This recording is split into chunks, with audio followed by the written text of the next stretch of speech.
Good morning, brothers and sisters, and to our visitors. Welcome to the worship service of Kamuning Bible Christian Fellowship.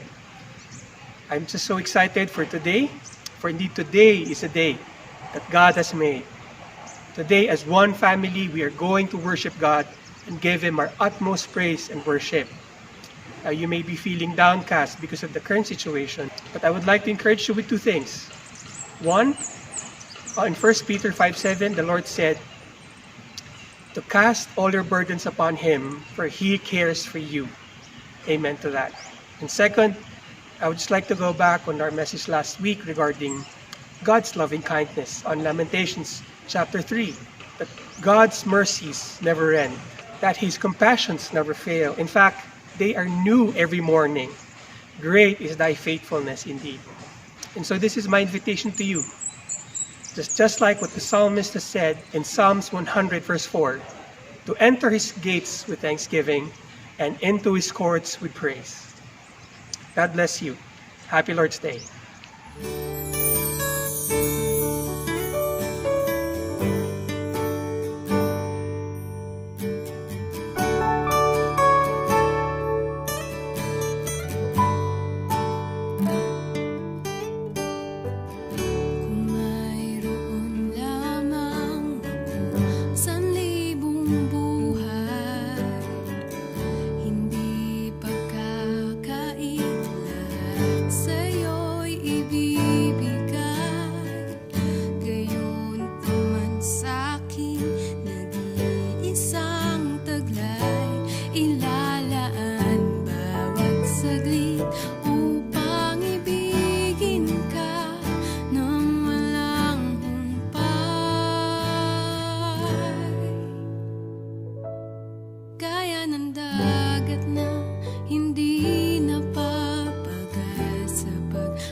Sa habang panahon, kaya nang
kalakip ng awitin, wagas na pagsintay, iyong dinggin. Kalakip ng awitin, wagas na pagsintay, iyong dinggin. Kalakip ng awitin.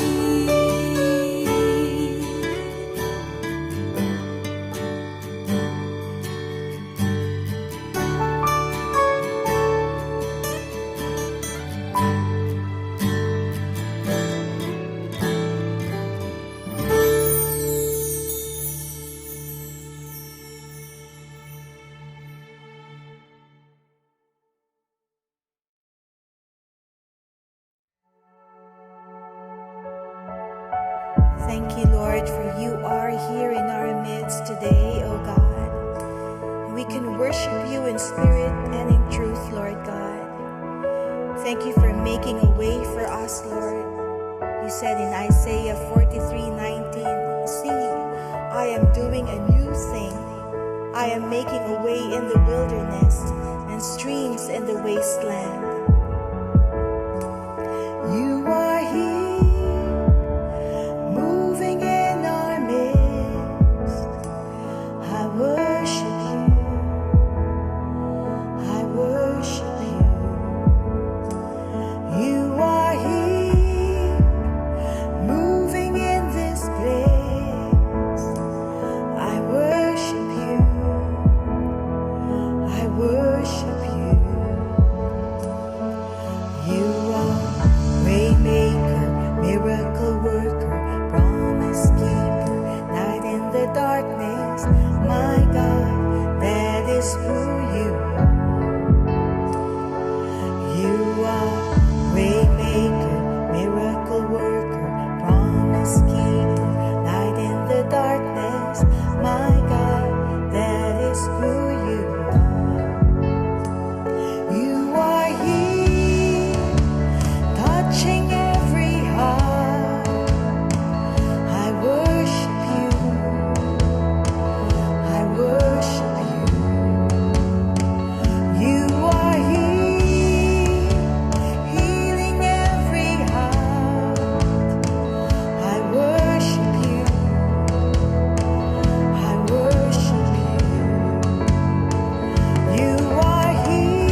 touching our lives right now, Lord God.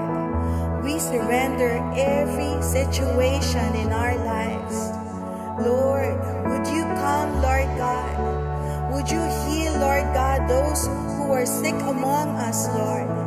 Especially those afflicted with COVID-19, O God. We claim your healing power, Lord. Thank you, Lord, that you are a miracle-working God, Lord. And you keep your promises, O God. And you are our light, Lord, in this darkness, O God. Help us, O Lord, to put our trust in you, O Lord, our eternal hope, O God, our everlasting Father, Lord, our fortress, our hope, our life, Lord. Thank you, Jesus, O God. Thank you, Lord, for you keep your promises, Lord God. And that is who you are, Lord, our great God, enthroned on high. That is who you are. Thank you, Lord. In Jesus' name, amen.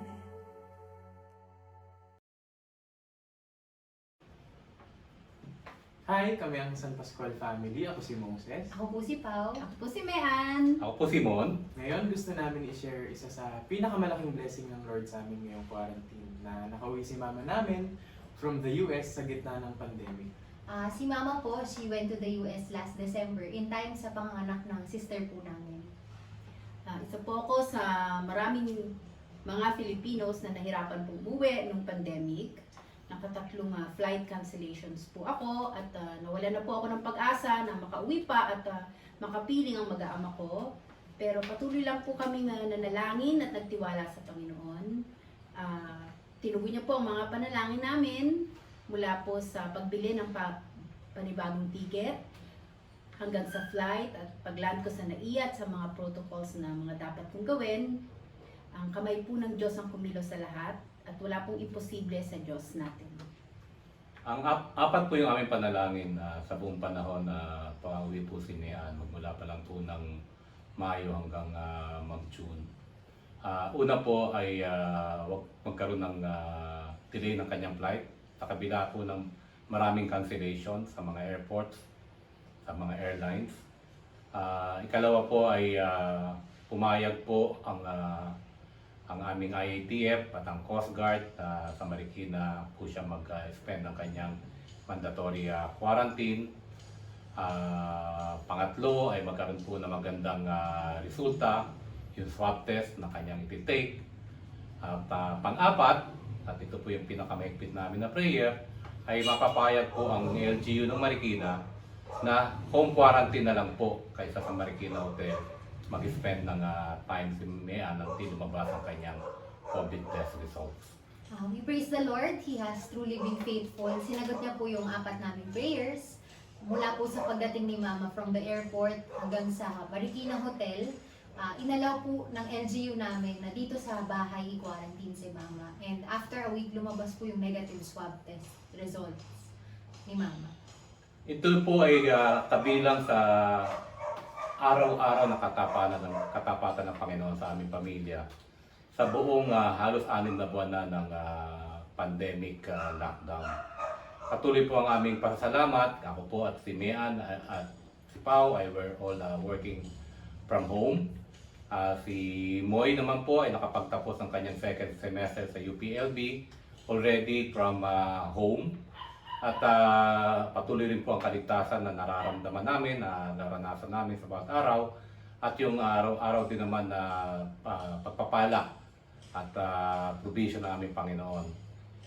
Sa pagwawakas po, gusto rin po namin i-share sa lahat ng pamilya ng KBCF yung family verse na naging gabay namin magmula ng Enero hanggang buong panahon ng pandemic. Ito po ay nagmumula sa Romans 12:12. Be joyful in hope, patient in affliction, and faithful in prayer. Salamat po.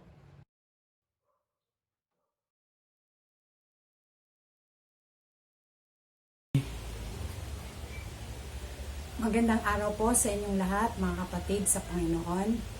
Kunin po natin ang ating mga Biblia at buksan po natin ito sa Romans chapter 2 verses 1 to 4. Babasahin ko po ito sa Tagalog.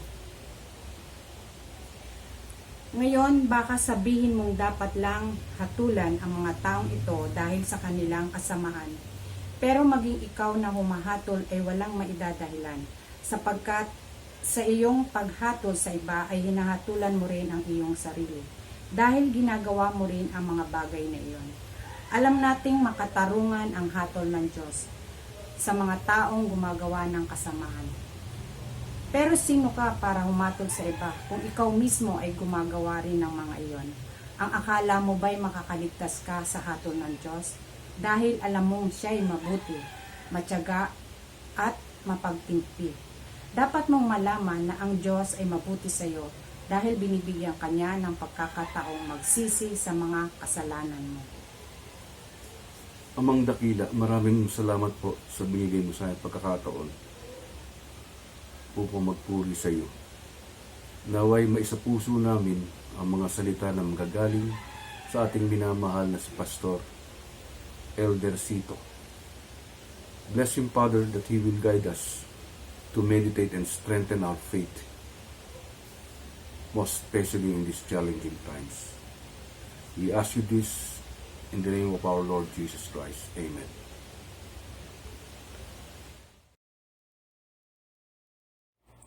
Blessed Lord's Day, brothers and sisters. Today, we are continuing with our sermon series on the fruit of the Spirit. Ano nga ba ang bunga ng Espiritu?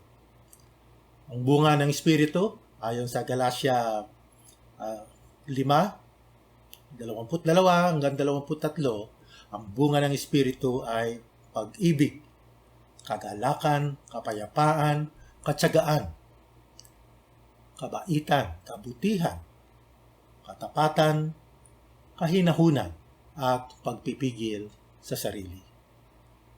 Itong bunga ng Espiritu, ito yung patunay na ang Diyos ay sumasa atin.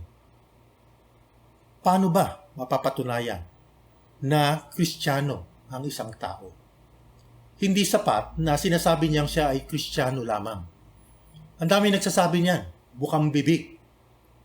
You're not a Christian just because you say so. There must be tangible evidence in your life.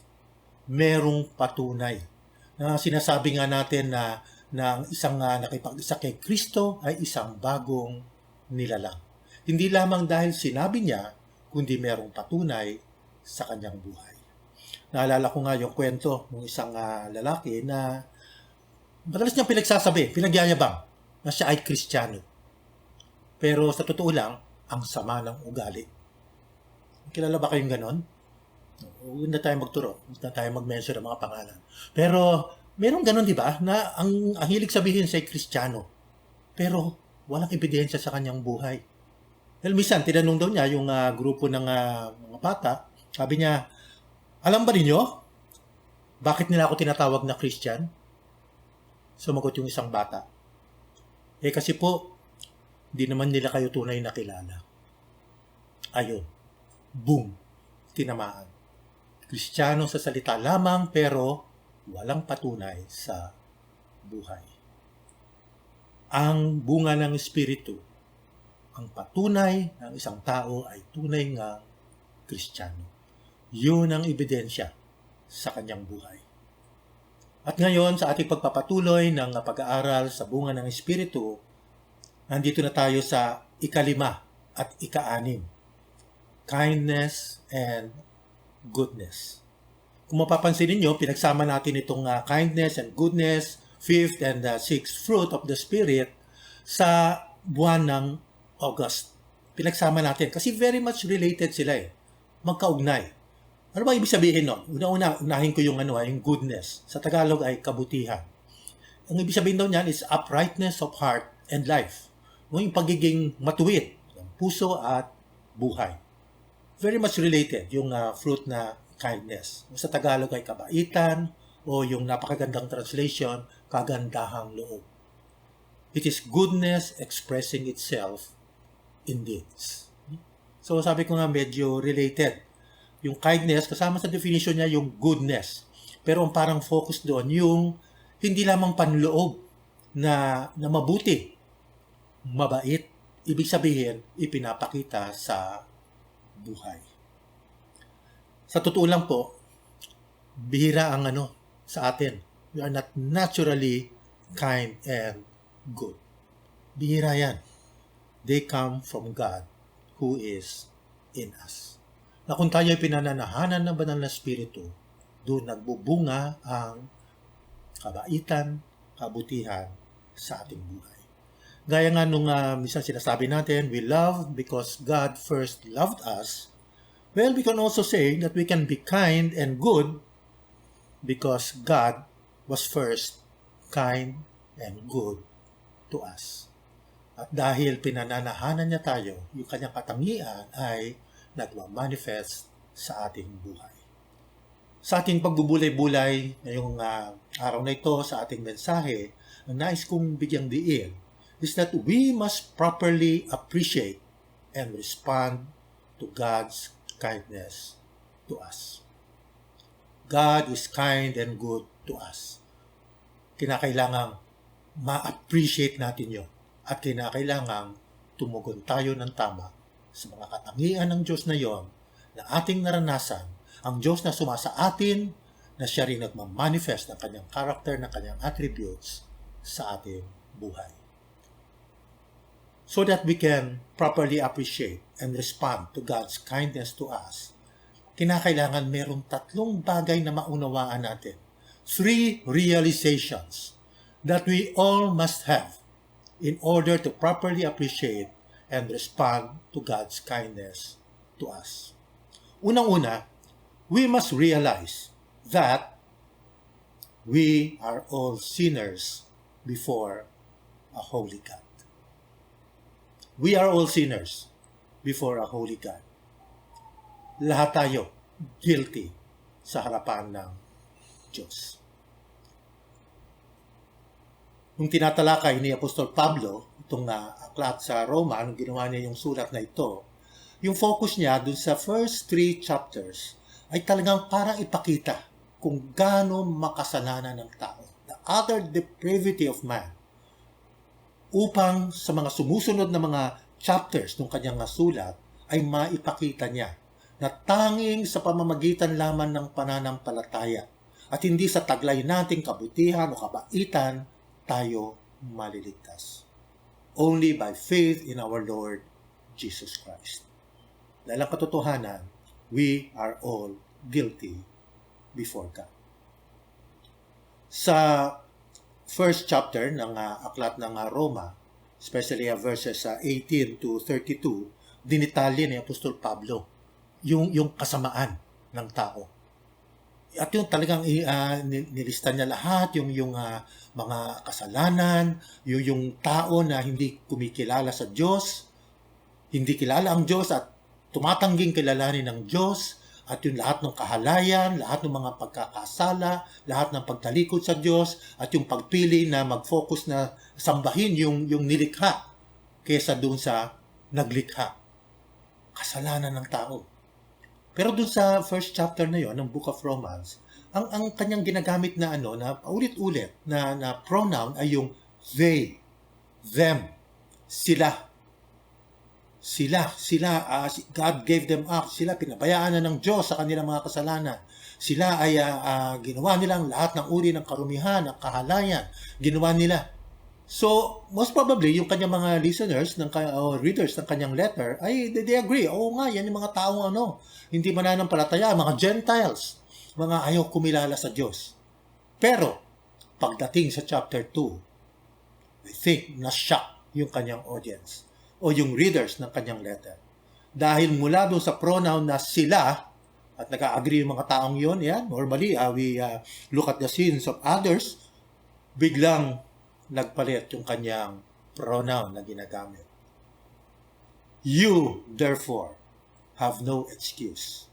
You who pass judgment on someone else For whatever point you judge another, you are condemning yourself. Because you who pass judgment do the same things. Nung una, akala nila pinag-uusapan lang yung kasalanan ng ibang tao. Especially the Jews. They look down on the Gentiles. Oo nga, yung mga hentil na yan. Walang nga tamang pagkakilala sa Diyos. Pero sinabi rito ni Apostol Pablo, ikaw din. Kayo rin, hindi lang sila. Kung sila walang excuse, na wala silang may dadahilan na ayaw nila sumampalataya sa Diyos at sumunod sa Diyos, kayo rin. Walang excuse.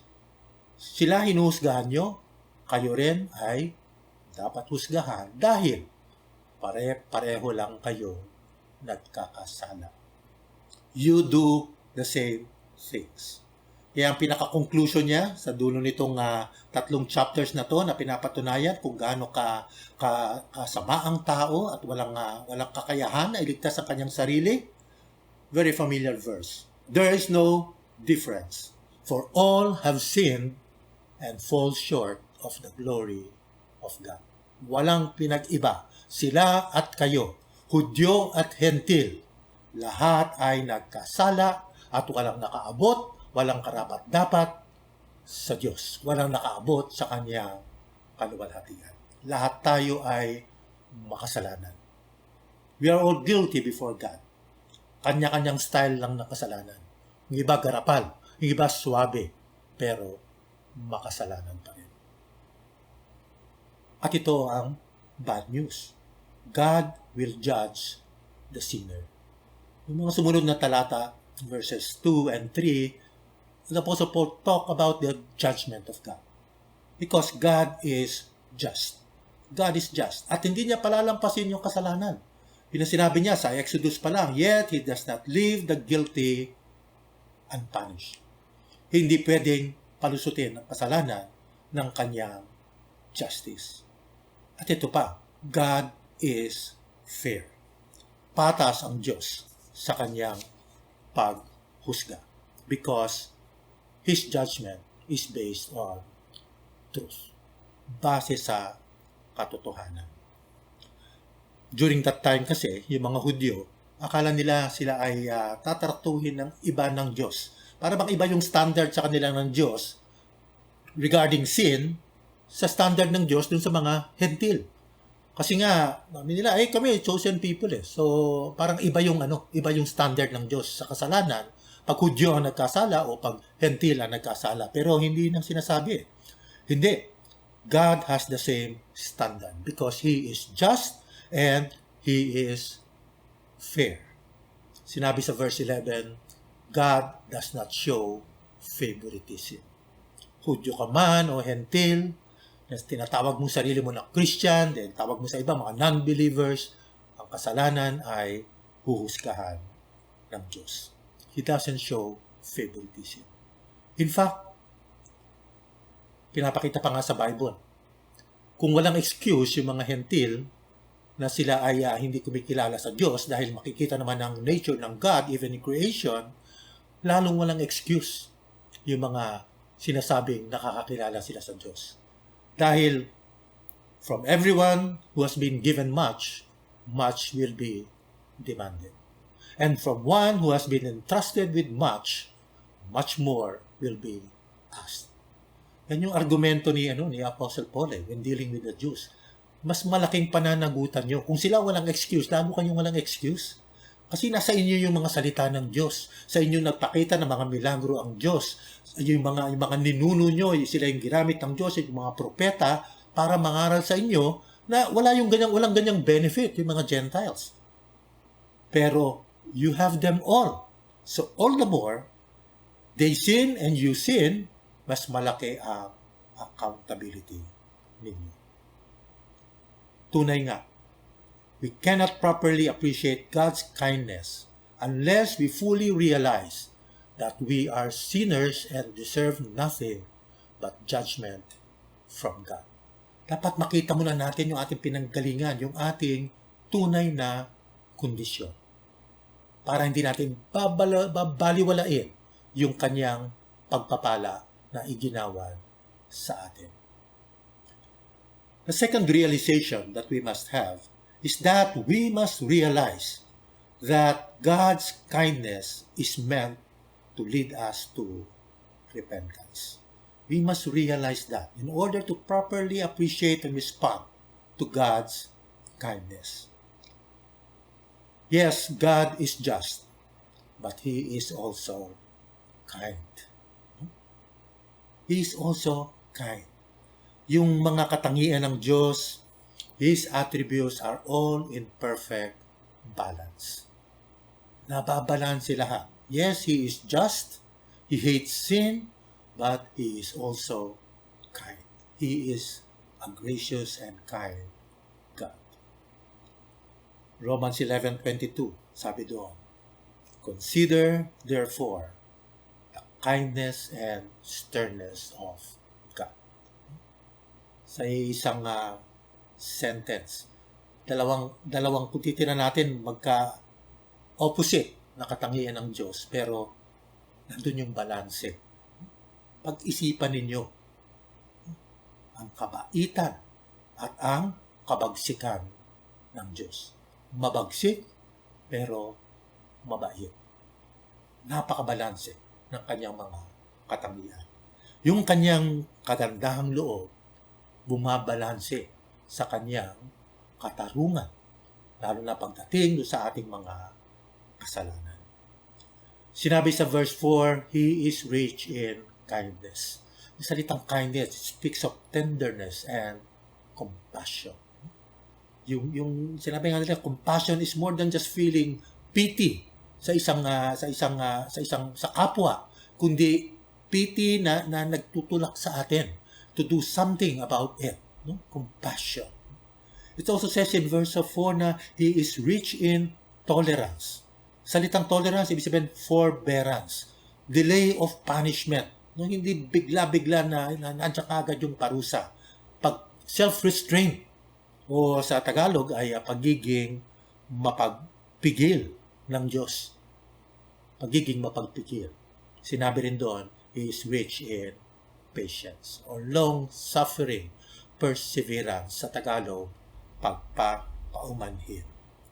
Mga katangian ng Diyos. Yes, He is just, but He is also kind. He practices tolerance and He deals with us with patience. Isipin na lang natin, ilang pagkakataon ba ang binigay sa iyo ng Diyos para ikaw ay maligtas?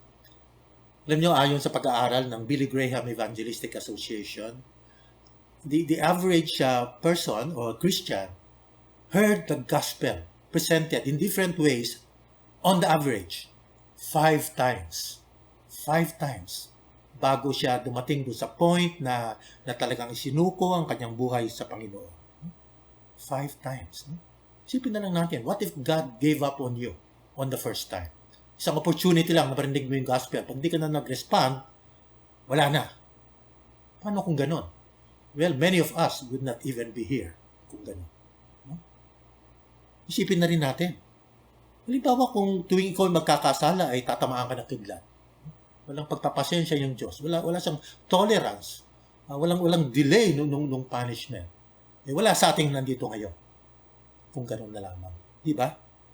What if God will just judge everyone right now?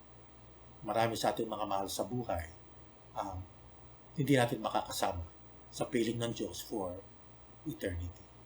God is exercising kindness, tolerance, and patience.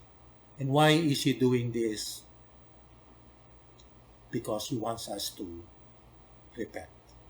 The proper response to God's kindness is repentance.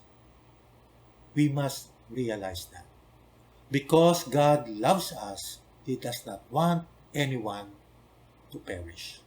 Dahil sa kanyang pagmamahal sa atin, ayaw niya na kahit sino man ay mapahamak.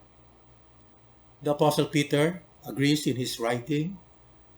Sinabihan niya yung mga tao doon na nagdududa na talaga bang ang Diyos ay talagang darating na pang husgahan tayo. Tagal-tagal naman, yata totoo yan.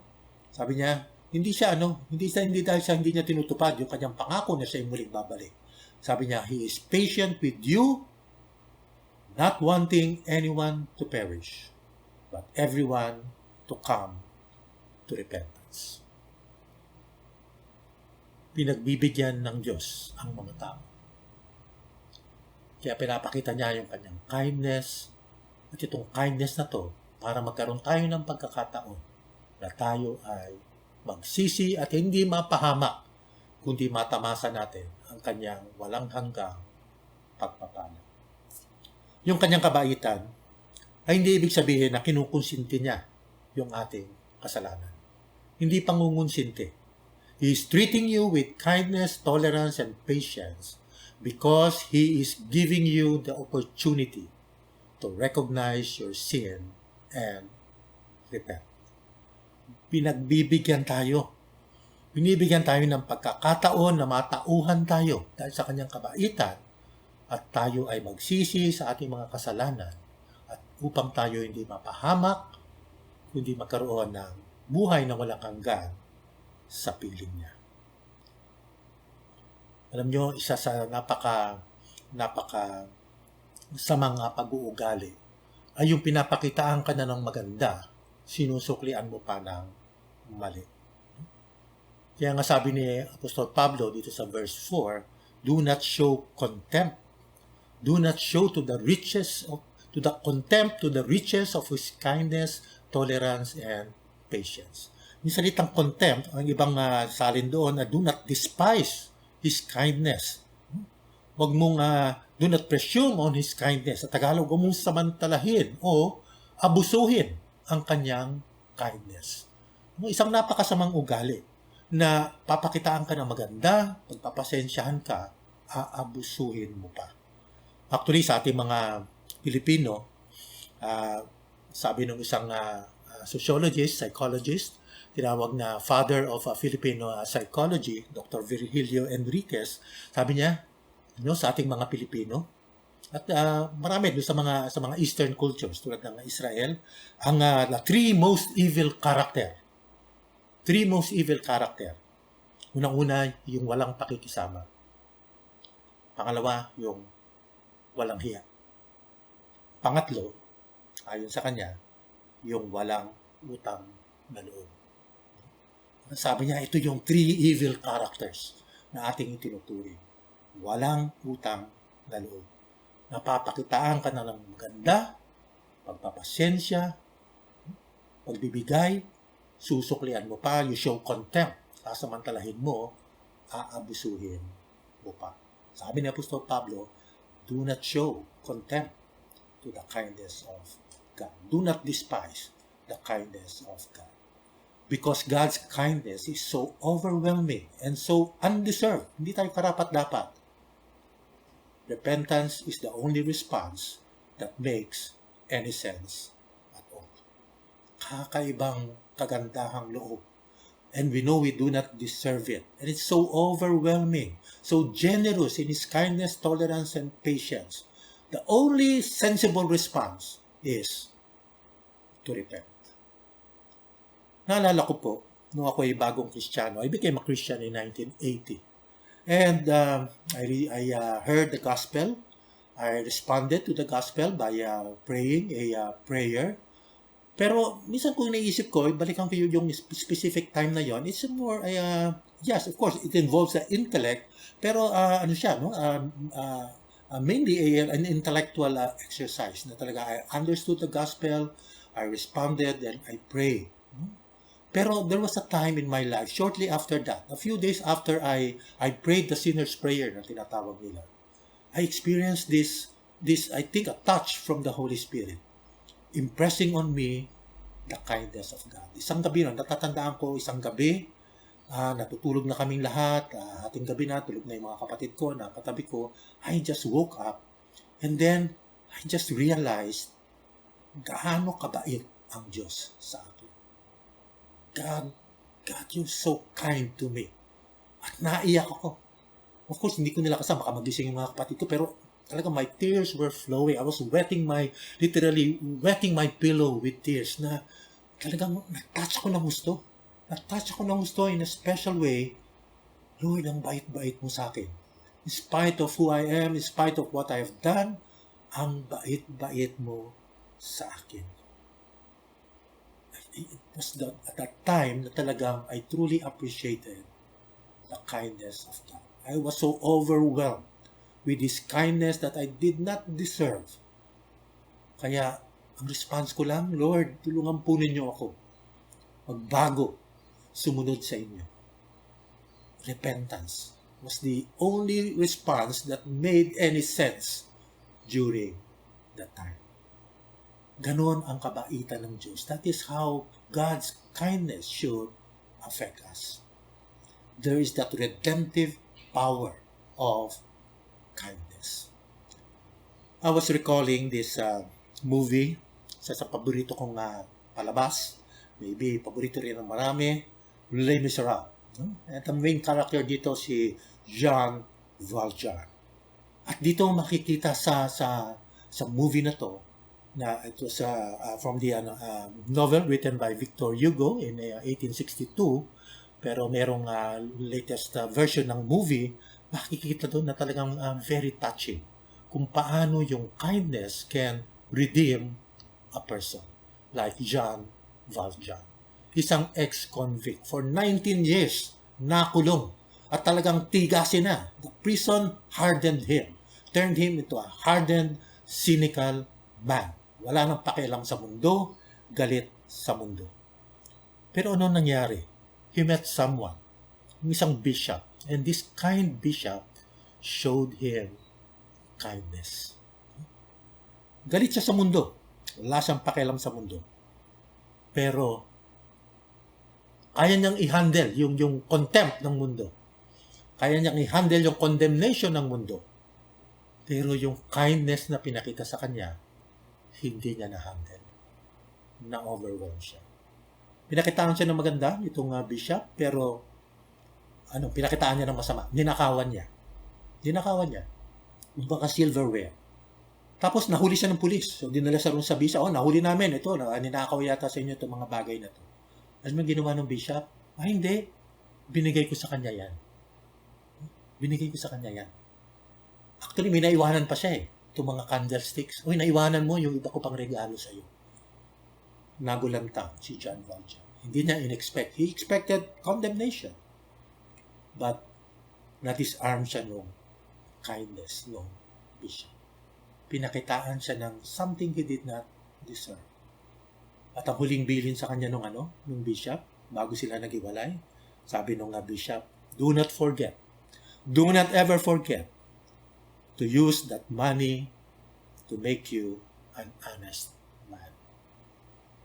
Use that to make you an honest man. And that began his transformation. That transformed him to becoming a moral man. Hindi po yung pera ang nagbago sa kanya. Yung kindness ng bishop. It broke him. He could take society's condemnation, but he could not handle the kindness. So umiyak siya. Nung naghiwalay sila, umiyak siya. Talagang, bakit ganon? At nagbago siya ng kanyang buhay. Redemptive power of kindness. If you recall the story of the prodigal son, ba't ba nagbago yung prodigal son? Hindi naman yung hindi naman yung condemnation ng father niya. Father did not condemn him, but it was the father's kindness. Nung maalala niya ang kabaitan ng kanyang tatay, yun ang nagtulak sa kanya upang siya ay mag-repent. The kindness of God is meant to so break our hearts so that we will seek not to sin again. Ang kindness of God ang dudurog ng puso natin. And the proper response is but repentance. Third thing we must realize in order to truly, properly appreciate the kindness of God and respond to it, we must realize that we should be kind to others as God has been kind to us. Ito na po yung application portion ng aking mensahe. We must realize kung paano pinakitaan tayo ng Diyos ng ganung kalaking kabaitan. dapat din natin ipakita sa iba. Unang-una, we should not judge others. Sabi nga ni Apostol Pablo, ginajudge nyo sila, ginagawa mo rin naman yung kasalanan na yon. We should not judge others.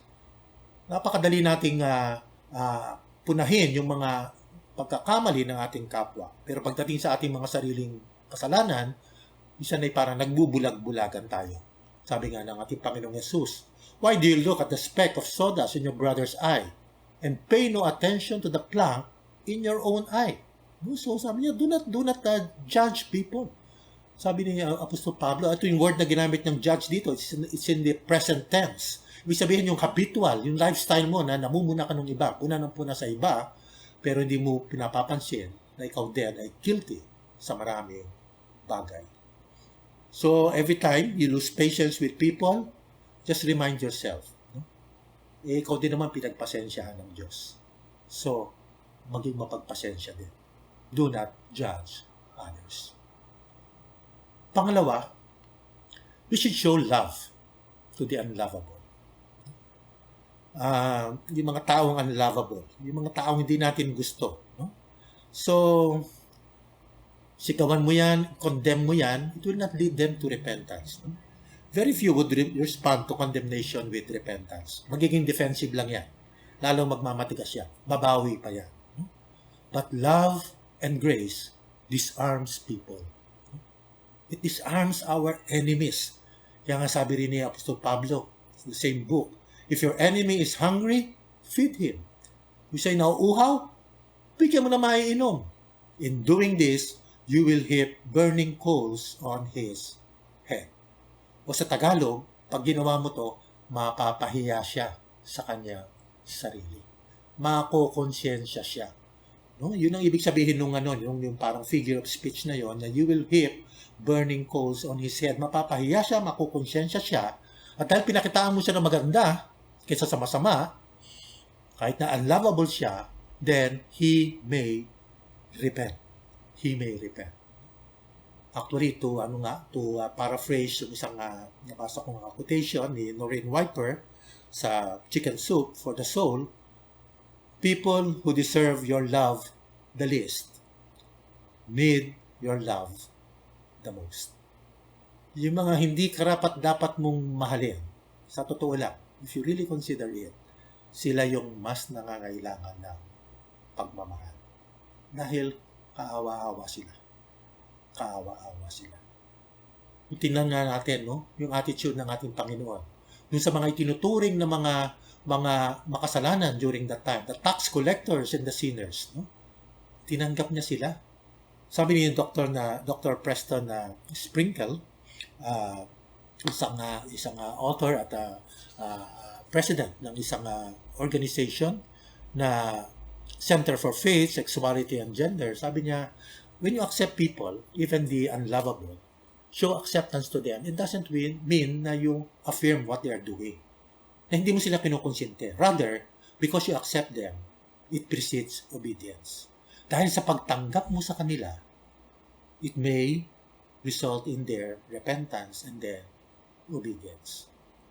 Matthew and Zacchaeus were both tax collectors and sinners when God called them. When Jesus Christ called them, He accepted them. When He accepted them, He did not affirm yung mga ginagawa nilang mga corruption noon as tax collectors. But He accepted them. He showed grace and kindness to them. And then, it led to a relationship which resulted in obedience. Yun ang naging resulta. Yun ang naging resulta. So, we should show love to the unlovable. Grace is given not because we have done good works, but in order that we may be able to do them. Pakitaan mo ng mabuti. Pakitaan mo ng grace. And then maybe that person will repent and will do good works. Thirdly, we should demonstrate kindness whenever we can. Isang napakagandang kasabihan galing kay Mother Teresa of Calcutta, people are often unreasonable and self-centered. Forgive them anyway. If you are kind, people may accuse you of ulterior motives. Be kind anyway. If you are honest, people may cheat you. Be honest anyway. If you find happiness, people may be jealous, be happy anyway. The good you do today may be forgotten tomorrow. Do good. Give the world the best you have, and it may never be enough. Give your best anyway. For you see, in the end, it is between you and God. It was never between you and them anyway. Be kind, not because people are kind, but be kind because your God is kind. And I would like to end with this poem by Stephen Grellet. I shall pass through this world but once. Any good thing, therefore, that I can do, or any kindness that I can show to any fellow creature, let me do it now. Let me not defer or neglect it, for I shall not pass this way again. God is kind. God is good. We must properly appreciate His kindness and goodness and respond accordingly. Maybe some reflection questions or guide that we can have as you reflect on this message on your own or even in your cell group. First, recall instances where you experience God's kindness in your life. It happens every day. Spend some time thanking Him for His goodness in an attitude of gratitude. And then reflect on God's greatest act of kindness to you. At ano ba yon? Na ikaw kahit na you are deserving judgment and punishment, binigyan ka niya ng pagkakataon na magsisi at sa pamamagitan ng kanyang biyaya, niligtas ka niya at binigyan ka ng buhay na walang hanggan. Sa buhay mo ngayon, how are you responding to His matchless grace? At sa linggong ito, consider mo, pag-isipan mo, how can you show kindness that you have received from God to others? Think of specific ways that you can show kindness to someone sa linggong ito. We should properly appreciate God's kindness to us and respond accordingly. Dakilang Diyos, maraming salamat po. Kayo ang aming Diyos. Napakabuti, napakabayat sa amin. Kahit na hindi kami karapat-dapat. Thank you so much, Lord, for showing us such grace, such matchless grace. Help us, Lord God, to properly appreciate this, O Lord God. Na walang lugar para sa amin na magmayabang ng aming sariling kakayahan o kabutihan o righteousness, O Lord God, before you. Everything is from you, Panginoon. Help us to properly appreciate your kindness and to respond with repentance, O Lord God. To be so overwhelmed with your kindness and goodness that we will reform our lives, that we will seek to do your will, to align our lives sa inyo pong kalooban. And as we experience kindness from you, bigyan niyo po kami ng lakas at oportunidad to show the same kindness to others. Para sila din ay magkaroon ng transformation sa kanilang buhay. Para sila rin ay makakilala sa inyo. Patnubayan po niyo kami, Banal na Espiritu. Ang inyong bunga ay lumitaw sa aming mga buhay. In Jesus' name we pray. Amen.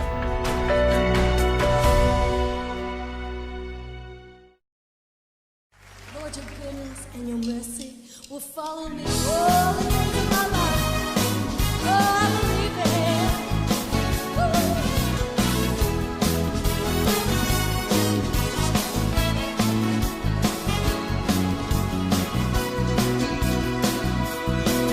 I will come to you with an open heart, bring a sacrifice of praise. I have seen your power in the holy place. I have known your mighty ways.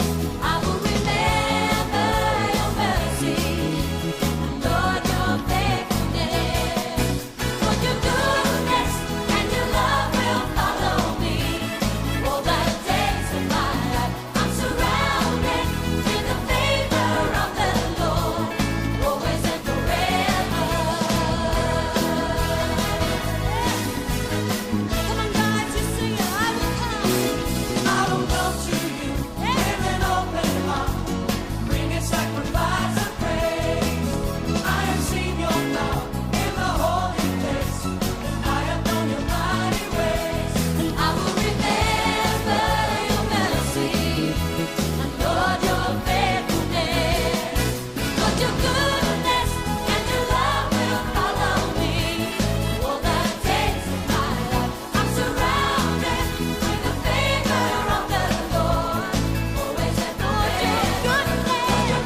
Tayo po ay manalangin.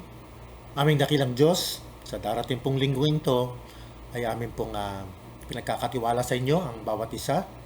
Kayo ang gumabay sa bawat isa sa amin, magbigay ng inyong proteksyon, magbigay ng inyong pong katalinuhan sa mga desisyon na aming gagawin, at umaasa po kami na inyong pong pagkakaloob ang lahat ng aming mga pangangailangan.